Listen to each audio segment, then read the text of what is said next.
Look, tomorrow many families will be getting together, celebrating Christmas, and following the US election result, we heard from some on the left just campaigning for people to boycott Thanksgiving, essentially turning off communication entirely with any family member or friend who dared to vote for Donald Trump. And now with Christmas approaching, some on the left are still kicking and screaming about this and are refusing to turn up to their families' gatherings just in protest.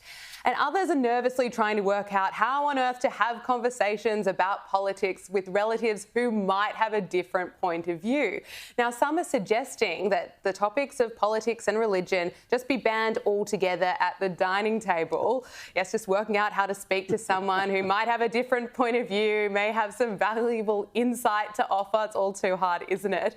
I have a solution. If you find yourself at the dinner table with someone who's still moaning that Kamala Harris lost the election to Donald Trump, you could gift them this ornament as a reminder of those states that stayed blue and every swing state that turned red. Look at that. Look, Kel, what do you make of this? Are we switching off politics at Christmas? We're not here. I don't think it's as bad here as it is there. Yeah. I mean, families have arguments about politics, but I think we're pretty good in Australia at saying, oh, yeah, you're an idiot, but we'll have a beer. I think we're reasonably good at that.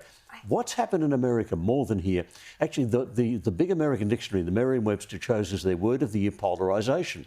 What polarisation means is you've got lots of people at one end of the spectrum and lots at the other and very few in the middle. It used not to be spread like that. And what's made it really bad is the way the left think about the rest. Because right-wing thinkers, right-wing voters tend to think left-wing voters are wrong. But the left-wing think the right are evil. We are wicked. We are morally inferior. So how can you have dinner with someone who voted for Trump? Therefore, they're morally a grub. Yeah, and I wonder why they think they're evil when you just heard from the mainstream media that he's, essentially the next thing since Hitler, when we've constantly been hearing this message from the left-wing media. But, what do you make of this, Freya? Do we turn off politics at Christmas time? Well, anyone who knows anything about me or my family knows we are definitely not turning off politics or religion. We love talking about that stuff at the family dinner table. Come round any night of the week and you will hear some fiery discussions. And I think that's healthy. I think that's how it should be. We should be a society that can have open and robust conversations. And I think actually this tells us the fact that people are turning off from politics and explicitly saying this won't be discussed, that indicates that we have lost, as Kel says, that mutual respect, the ability to disagree but still see each other as a decent human being. And I think we see that reflected through all levels of our political discourse.